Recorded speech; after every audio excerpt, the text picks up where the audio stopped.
Mga ka-idol, maya mag-aviary visit tayo kay Boss Idol Jobert Panlilio dito sa amin, sa bandang San Vicente. Siya yung mga nagpapalabas ng mga Dan Palo na African lovers, kaya maya mag-aviary visit tayo.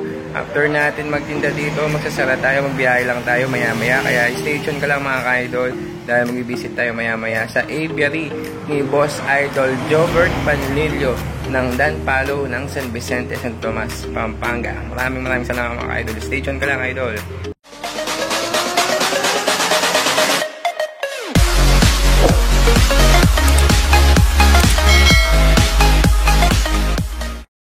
A few moments later.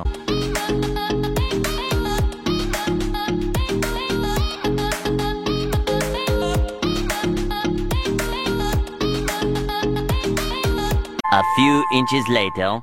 Mga ka-idol, ito nandito na tayo kay Boss Jobert Panlilio ng Dan Palo ng San Vicente. Kaya ngayon, mag-aviary visit lang tayo sa kanyang aviary mga ka-idol. Kaya medyo mahihayin si Boss Jobert. Kaya titignan lang natin yung mga ibon niya mga ka-idol. Kaya stay tuned ka lang mga ka-idol. Ito, papasok lang tayo.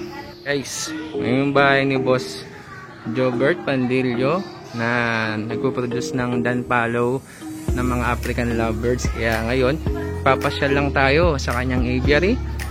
Titignan natin yung mga ibon niya para hindi na natin may interview kasi mahihayin si Boss Jobert. Kaya papasok lang tayo. Ito, nakatakot yung aso, nakabang. Ito si Boss Jobert, palabas siya mga ka-idol. Mahihayin po siya kaya ayan si Boss Jobert mga ka-idol. Ayan, papasok lang tayo. Ito, pasok lang tayo sa kanyang bahay na napakalaki. Mga barkada niya, mga lelot boys. Shoutout daw.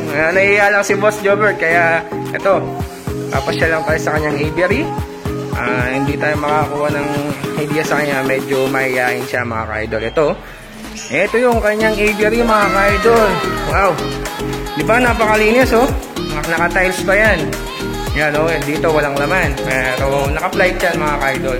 Kaya silipin lang natin yung mga ano niya. Alos na rin tayo na rin. Ayun lang,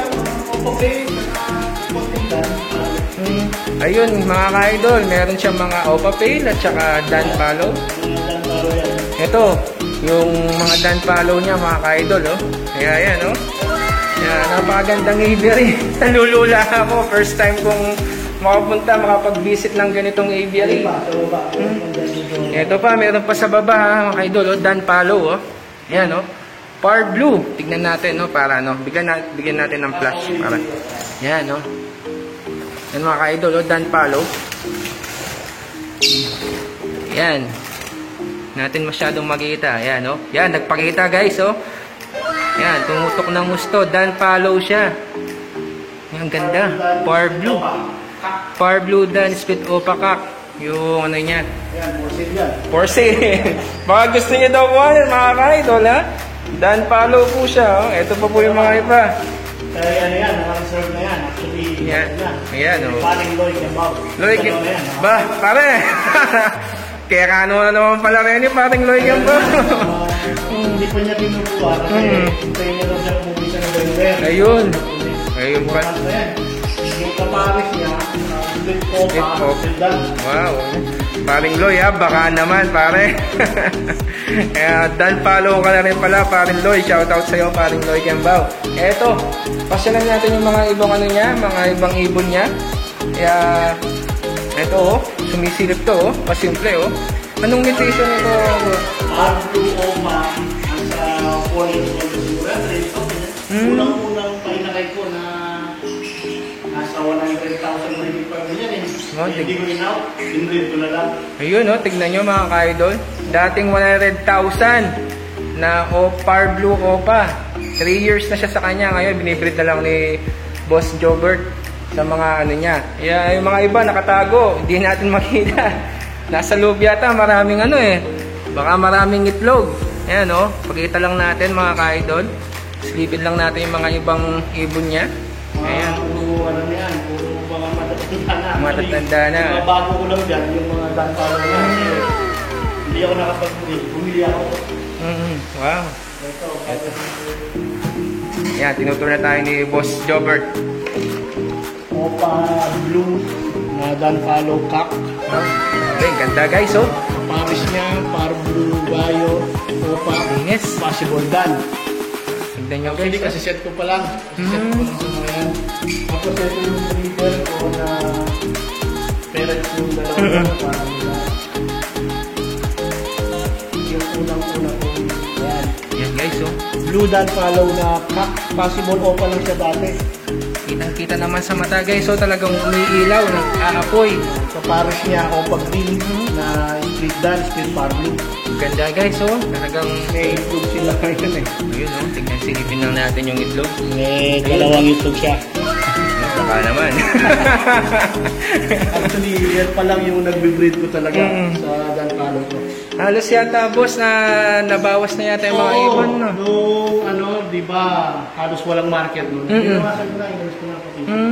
Kaya sabi ko sa'yo, konti na lang yung ibon. Kaya nga, pero napabilib ako dito sa aviary mo, boss. Ang ganda, oh. Naka-tiles pa talaga. Sana all, sabi nga ni Kiko. Kaya yan, oh.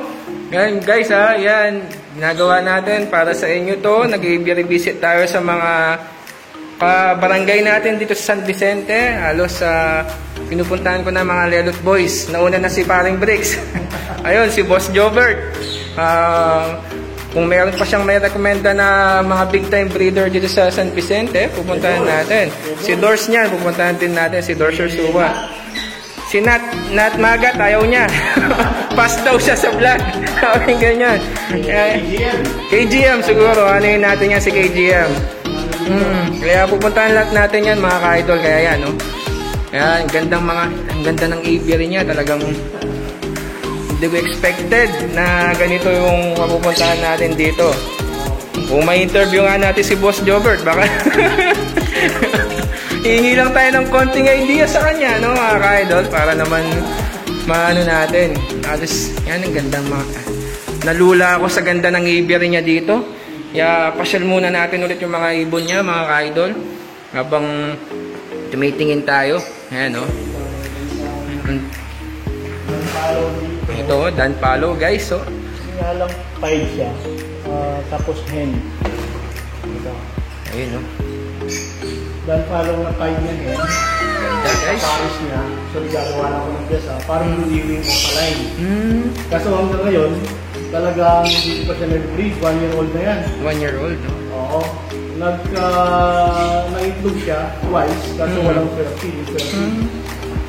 Ngayon, pag hindi pa siya nag-fertile dito, siguro bibigyan ko na siya ng proven cock na kahit ko pala. Ilan months na ba itong cock mo to, boss? Matanda na yan. Matanda. Isang taon na rin yan. Ang gandang mga ibon, guys, oh. Talagang first time ko mag-visit ng mga ganito na dati kay Paring Bricks, ngayon kay Boss Jobert, mga ka-idol. Yan, oh. Kasi ito, Dunpalo, split Dunpalo lang. Saka Opa na possible Dunpalo. Nangitlog sila, first class, kaso infertile din. Siguro dahil first class pa lang. Yeah, basa din, Sana. boss. Second clutch, baka magano na yan. Bumuga na yan. Pero maraming napapasin ko sa mga post ni Boss Jobert, marami siyang nailabas nung minsan na Dunpalo. Actually yun lang. Yun lang yung breeder ko talaga. Isa lang talaga, no, Yun boss? lang talaga. Kumbaga, pinuposter ko yung mga ito. Oo. Kaya makikita nyo parang maraming breeder. Pero sa totoo, yun lang ang nag-breed ko. Bali, Pinuposter ko lang. isang Paris lang, kaya binalakan ko talagang pumunta dito para makita natin. Halos pa lang isang breeder lang pala niya. Yun pala yung nag-breed talaga. Halos yung mga nakaset mo dito, boss, ilan yung mga nakaset mong Siguro nasa kulang-kulang 40. 40 pairs? Oo. Guys, ang dami. Halos Dunpalo na lahat yun, guys. Apat na. Okay. Ano ko, yun lang yung nakaset ko. Yun lang yung kaya ng bisa.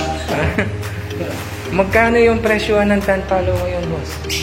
Depende eh. Iba-iba eh. Siguro sa Green Dan, makakakuha ng siguro. Depende rin sa gender. Kasi pag lalaki, Medyo mataas. Medyo mataas. Compare sa babae. Yung babae kasi, although nag-breed na, Oo. Pero iilan pa lang talaga yung nakapag-breed. Unlike sa Dan Palo na marami. Usually, nagbe-breed talaga pagka. Guys, yun ha. Hindi natin masabi yung presyo. Medyo ano yun. Sikreto yun mga ka-idol. Siyempre, if ever na gusto nyong kumanap. 100,000. Yun 100,000 pataas guys ha. Kung meron kayong ganun na presyo. Pero nung last 3 years, almost. Mahal yan. Boss, nasa 1 million yata yan eh. Nasa 5 green pa lang na Dan. Tapos ungendered pa siguro nasa 500. 2017. Nasa ganung presyo yan. 400, 500. Ganun. Grabe guys, di ba? Green pa lang yun ha. Green series pa lang yun. Paano pa kung par blue or mga blue series pa? 3 years ago kasi talaga mahal yung mga ibon. Opaline lang na par blue. Pagkat nasa 160. 160,000 guys. 100,000. Ganun yung presyo dati nun. Diba, kasi ngayon bumaba na. Bumaba na. Wala. Sinira na yung... Hindi. Siguro dahil nawalan ng export. Siguro yung naging rason. Kaya yun guys ha. Nakakuha tayo ng konting idea nung last 3 years sa mga ibon. Dati mga OPA talagang solid yung presyuan pala. Pati Dan Palo. O what if yung mga low mute pa? Dati siguro maabot ng mga 1,000 din yan. Biofisher doon sa export. Biofisher lang ha. Sa export alam mo 3,000 diba? Tignan nyo guys ha. 3,000 Violet Fisher lang yun ha. Tapos mga par blue nasa 8,000, 10,000. Grabe. Pag solid color pa na violet. 15,000 yan. Ganun. Presyuan dati guys. Ngayon wala. Lahat ng ibon dati, may presyo. May presyo sa export. Kahit na 5 lang, actually mahal pa yung mga sable 5 dun. Sable 5, nasa Mas kasi parang rare kasi yung kulay kasi nila, boss? Oo. Kaya medyo... Tapos nung lumabas yung opaline, dun na bumaba yung presyo ng mga normal na 5. Dun nagmahal ang mga solid color. Ganun kaya pala. Guys yan. Nagka-idea tayo. Matagal na nagbe-breed si Boss Jobert ng mga African lovebirds. Mga kasabayan niya dito, yung mga Lelot Boys. Dito sa San Vicente, Santo Tomas, dito ha. Kasi taga dito lang ako, kaya ngayon yung mga binablog natin, yung mga kabarangay natin dito, yung mga kaibigan natin, yung mga kilala natin, para naman meron tayong konting idea sa kanila. Kaya yun, medyo mayayain si Boss Jobert. Hindi natin ma-interview. At least nakakuha tayo ng konting idea sa kanya. Kaya nagpapasalamat tayo kay Boss Jobert na talagang winelcome tayo dito sa aviary niya, na nakapag-visit tayo, nakapag-aviary visit tayo, kahit na nagabi na tayo. May kung nagkakanta doon, may birthday yata.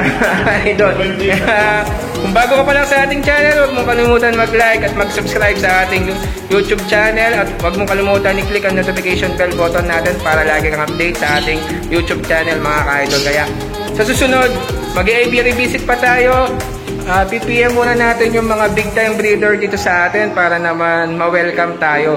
Hindi kasi tayo basta-bastang pupunta, kailangan magpapaalam muna tayo para naman makapagano tayo, mga ka-idol. Kaya maraming salamat, mga ka-idol. Thank you!